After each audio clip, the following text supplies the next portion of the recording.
Esa diapositiva la vamos a ver en otra presentación, pero igual les explico. Tenemos el ADN, una porción de ADN es un gen, ¿sí? Se sabe que el 3% del ADN son los genes, el resto son estructuras que acompañan, digamos, que tienen también una función determinada, pero no son genes.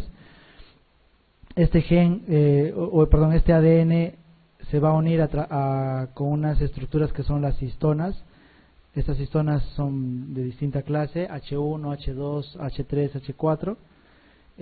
Estas histonas con el ADN van a formar lo que son los nucleosomas, que son estructuras, digamos, básicas.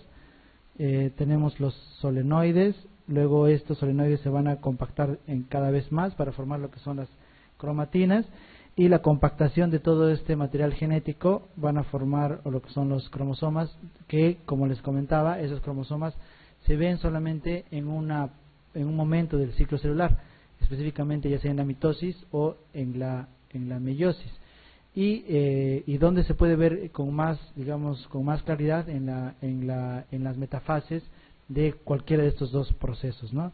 Entonces quiere decir que los cromosomas es ADN. Cuando nosotros hacemos los estudios de cromosomas, se puede la idea es buscar alteraciones o anomalías citogenéticas. Estas pueden ser numéricas o pueden ser estructurales. Y la evaluación de los mismos genes se puede hacer a través de diferentes técnicas. Una de las más conocidas es la utilización de la técnica de PCR.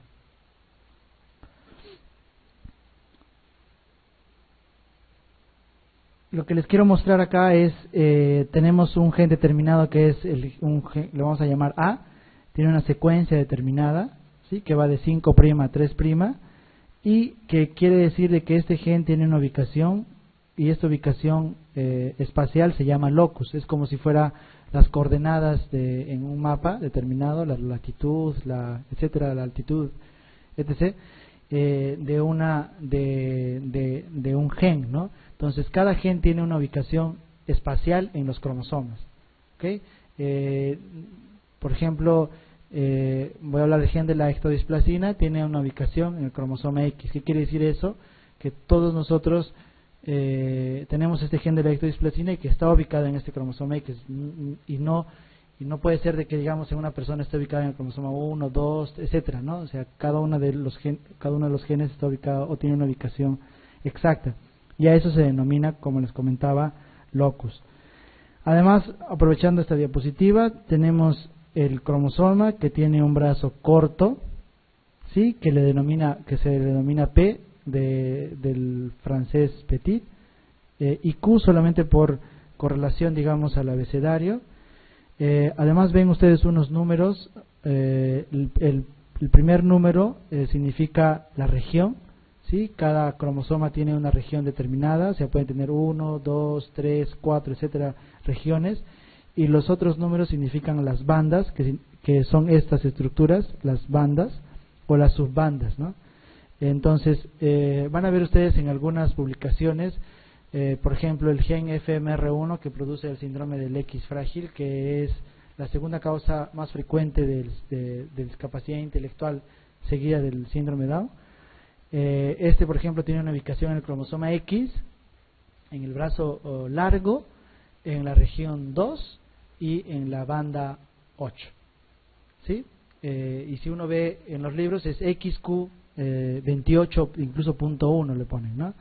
Entonces, digamos, estos números y estas letras no son tan importantes de grabarlas o de retenerlas, ya que solamente nos está dando la ubicación espacial de este gen. Lo más importante es conocer digamos, la función del gen para poder utilizarla, digamos, en la fisiopatología, ¿no? Y esto les comento porque probablemente cada vez o seguramente que los artículos científicos, por ejemplo, cuando uno lee en cáncer, hipertensión arterial, diabetes, en realidad cualquier enfermedad, te dicen probablemente o hemos encontrado este gen que puede estar implicado en la fisiopatología de esta enfermedad, y te dicen el punto, ¿no? 4Q 22.3, ¿no? O sea, estos números no son importantes, lo importante es saber el gen, digamos, si se puede, disgregarlo el nombre del gen y saber cuál es su función para poder lo utilizar en la fisiopatología y lógicamente en la práctica clínica. También es importante que ustedes tengan presente sobre estos conceptos de alelos, de homocigosidad y de heterocigosidad. Alelos, acá tenemos el mismo gen A que les había comentado con la secuencia determinada que va de 5' a 3', ¿sí? A este le vamos a llamar alelo 1, o sea, es una denominación que le estamos dando. A este otro le vamos a llamar alelo 2, mire, tienen otro color, además de otro color tiene otra secuencia, ¿no? Y este alelo 3 tiene también otra secuencia. Ha habido un cambio de citosina, por ejemplo, por guanina, este alelo 3, y acá la timina cambió por guanina. Pero es el mismo gen, ¿sí? Gen A, los tres son el gen A. Si nosotros nos acordamos, tenemos de cada uno de nuestros genes, casi frecuentemente, tenemos 2 copias de cada gen. ¿Ok? Entonces, estas 2 copias pueden ser idénticas, o sea que la secuencia es idéntica. ¿Y eso qué quiere decir? Que una persona es homocigota en ese gen. O sea, no necesariamente está hablando de enfermedad, sino está hablando de la secuencia que tiene este gen. O sea, yo cojo, por ejemplo, mi gen del que produce la fibrosis quística, el CFTR1, lo secuencio los dos genes y veo que los dos son iguales. ¿Qué quiere decir? Que yo soy homocigoto para esa secuencia. ¿Ok? Entonces, pero o puede ser de que yo lo secuencie y sea heterocigoto. ¿Qué significa eso? Que las dos copias de este gen CFTR1 no son iguales, son diferentes. Nuevamente, no está hablando de enfermedad, solamente está hablando de la secuencia que tiene esta. ¿Sí? Y la cantidad de alelos que existe es variable según cada población. O sea, en una población puede haber solamente 2 alelos, 3, 10, 20, etcétera, ¿no? O sea, la secuencia de cada uno de nuestros genes es variable. Les comentaba les hablé sobre la cromatina. La cromatina es una parte, digamos, es ADN, y la cromatina la vamos a dividir en dos estructuras, que es la heterocromatina y la eucromatina. La eucromatina, como su nombre indica, eu, que es normal, entonces es una cromatina que contiene genes, y yo les decía que el 3% de nuestro ADN se expresan los genes, ¿no? Entonces, estas son regiones donde se van a expresar los genes, o donde están los genes, es la eucromatina. Y la heterocromatina se divide en una heterocromatina facultativa y una heterocromatina constitutiva. La heterocromatina constitutiva significa que no porta genes, no tiene genes, y la facultativa quiere decir que porta genes, pero que no los expresa, o sea, los tiene silenciados. ¿Qué quiere decir entonces heterocromatina? Es una región donde no se expresa genes.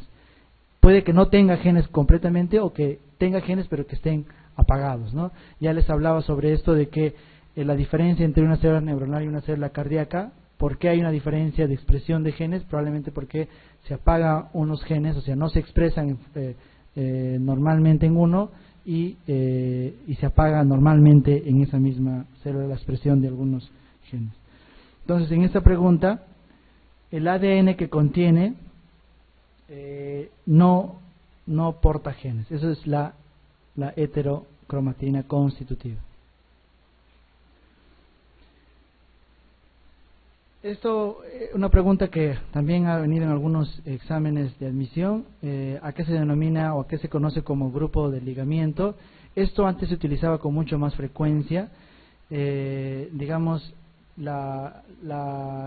son bloques de locis. Locis significa, es el plural de locus, contiguos que tienden a transmitirse unidos. Les comentaba o les hablaba sobre la recombinación cromosómica, ¿no es cierto? El intercambio de material genético. Entonces, en este intercambio de material genético suelen, digamos, haber intercambios, digamos, de grupos de genes en conjunto, ¿no? Entonces, gracias a al conocimiento de la recombinación y de cuánto se recombinaban, el ADN se pudo, digamos, en un comienzo llegar a saber el origen de algunas enfermedades genéticas. Sin embargo, cada vez esto ha ido aumentando, la tecnología ha ido aumentando, y ya esta técnica, digamos, cada vez es menos utilizada, ya que existen secuenciadores masivos en el que yo tomo el ADN y en menos de 2 meses puedo tener el completo, el genoma de una persona. Entonces, y esto se estudia digamos, para la búsqueda de genes que producen alguna enfermedad genética determinada, ¿no? Hasta hace poco, por ejemplo, habían enfermedades que, si bien se conocía toda la fisiopatología, se conocía cuáles eran las consecuencias de esta enfermedad, pero no se conocían los genes, ¿no? Gracias a este secuenciamiento, o sea, el conocer toda la estructura del genoma de una persona, se llegó a determinar, digamos, la causa de las enfermedades. Y eso también se está utilizando en enfermedades, también nos está ayudando a conocer sobre el origen o la fisiopatología de las enfermedades más frecuentes o las enfermedades crónicas. En la pregunta 39, muy raras veces aparece un individuo con un síndrome no diferenciable del provocado por una mutación, pero que no transmite el trastorno y aparentemente no presenta dicho gen mutado o mutante.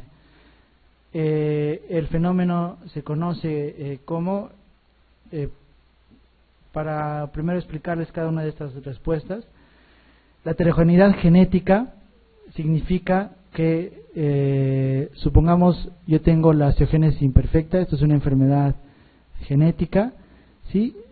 Digamos, tengo 4 niños con esta enfermedad, yo le hago el estudio a estos 4 niños, el estudio genético para determinar dónde está la alteración. Entonces, en uno de ellos pueden encontrar que está mutado el colágeno, por ejemplo, 1A, en el otro puedo ver que está mutado el colágeno 2A, en el otro está mutado el gen TRAF, ¿no? Entonces, ¿qué quiere decir? De que si bien es una misma entidad, pero la mutación está en diferentes genes. Eso significa heterogeneidad genética. Heterogeneidad alélica, si han captado la idea de lo que es un alelo, ¿qué quiere decir? De que si yo tengo, voy a regresar o voy a hablar sobre otra enfermedad, supongamos síndrome Marfan. Sé que el síndrome Marfan está provocado por la mutación en un gen que se llama de la fibrilina o el gen FBN1.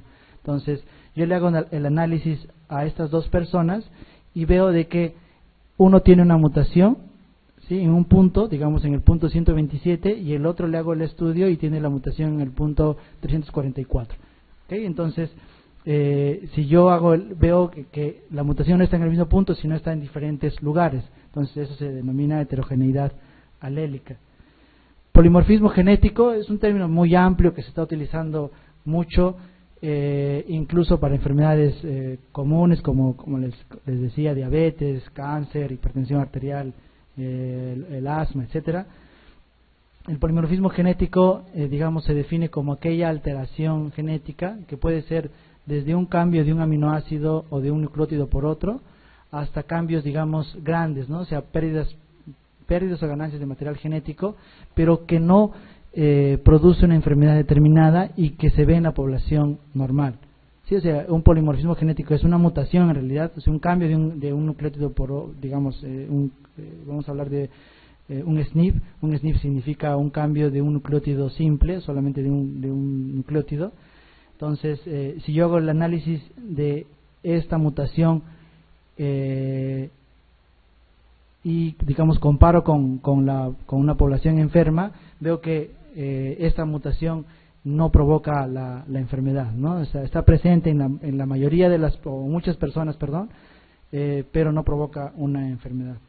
Mosaico significa que un grupo de las células tienen un genoma y otro grupo de sus células tienen un distinto genoma. El ejemplo de esto se ve en el síndrome Down, en el síndrome Turner, ¿no? Es un ejemplo de mosaico, pero también se puede ver este mosaicismo a nivel de la mutación de un solo gen. Entonces, por ejemplo, yo tengo una persona, un niño con síndrome Down, le hago el análisis cromosómico, tiene todas las características clínicas, por ejemplo, del síndrome Down, y yo le extraigo, le hago el examen cromosómico y sale 46XX, ¿sí? Entonces, pero clínicamente el paciente es síndrome Down. Entonces, el siguiente paso que hacemos es tomamos una biopsia de piel, cultivamos esos fibroblastos, hacemos el estudio genético y probablemente ahí detectemos la trisomía 21. O sea, ¿qué quiere decir? Que un grupo celular es normal, 46XX, y otro grupo celular tiene la mutación, la alteración cromosómica, en este caso sería 47XX más 21. Y en relación a la pregunta, entonces, este mecanismo o este enunciado se refiere a lo que es la fenocopia, ¿sí? Entonces, nosotros vemos muchos pacientes, por ejemplo, que los derivan a la consulta para descartar el síndrome Marfan. El síndrome Marfan tiene, digamos, unas características clínicas distinguibles, pero muchos de ellos, por ejemplo, pueden tener algunas de ellas, pero no cumplen con todos los criterios, ¿no? Entonces, por lo tanto, y digamos, yo le hago el estudio genético y veo que no tiene la mutación en el gen FBN1, por lo tanto, entonces sería un tipo de fenocopia. ¿Okay? Podría ser una enfermedad nueva, sí, o podría ser solamente una variante de la normalidad. El genotipo se refiere a nuestro ADN, ¿no? Y nuestro ADN lo podemos ver a través de los cromosomas, que es en mitosis, como les comentaba, o en la metafase específicamente, o digamos, esto es durante la replicación se ven los cromosomas, o el genotipo digamos se hace el estudio ahora no necesariamente durante la replicación, o sea, se toma la muestra de una persona y este ADN lo que se replica muchas veces para hacer el estudio, ¿no? Y el fenotipo se refiere a lo que expresa este genotipo, o sea, ¿a qué va esto? A que pueden haber alteraciones a nivel de cromosomas, o sea, alteraciones, pérdidas o ganancias de material genético grande, o digamos mucho más pequeños que el microscopio óptico y el ojo humano no lo detecta a través de este estudio. ¿Listo? Ya les hablé sobre locus. Locus es la posición de un gen en un cromosoma, es como decir en qué latitud está ubicado la ciudad de Ica, entonces nos va a decir en qué latitud, a qué grados, etcétera, ¿no? Eso es el locus. Locis, el plural, de locus, y alelo ya les comentaba que es una de las formas alternativas de un gen en un determinado locus. En esta diapositiva lo que les trato de mostrar es la expresión de las distintas estructuras génicas. ¿Sí? Tenemos, por ejemplo, un gen simple que va a través del mecanismo de transcripción, va a formar este ARN. El ARN, a través de la traducción o la traslación, forma el péptido o el aminoácido, el péptido, y digamos, la unión de estos péptidos va a formar lo que son las proteínas. Un gen es una proteína determinada, puede ser producto de genes superpuestos, ¿no? O sea, de dos genes de diferente origen, o digamos incluso como en este caso superpuestos. Cuando se expresa se expresa todo un gen con intrones, se tiene el ARN con sus respectivos intrones, pero como les comentaba, los intrones no van a formar lo que son las proteínas, por lo tanto, a través de un mecanismo de maduración o de splicing, se va a cortar estos intrones y va a formar el ARN, digamos, maduro, y este ARN maduro recién va a formar una proteína determinada, ¿sí? Y bueno, acá se tiene otra forma, digamos, de producir algunas proteínas, es que un gen, digamos, más grande, o vamos a denominarlo como operón, a través igual que de la transcripción, pasa a ARN, este ARN forma una poliproteína y a través de una escisión determinada, a través de algunas enzimas, forma tres proteínas distintas, ¿no? Un ejemplo de esto es la insulina. ¿Sí? Tenemos la insulina y va a formar dos moléculas, la insulina propiamente dicha y por ejemplo el péptido C. ¿sí? Entonces son dos moléculas, dos proteínas distintas, pero que tienen un mismo origen, en este caso el operón. Ya les comentaba sobre el promotor de los o de la regulación, perdón, de los cistrones o de los genes. Entonces tenemos acá un gen o un cistrón. Entonces este gen se va a expresar y va a formar lo que es el ARN.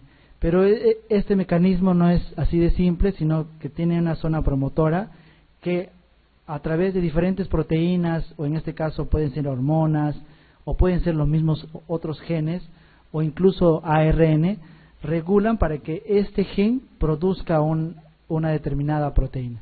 ¿Okay? Entonces acá como ejemplo tenemos esta región TATA, que es importante por ejemplo en muchos genes, o la región CAAT, que va a regular la expresión de un determinado gen.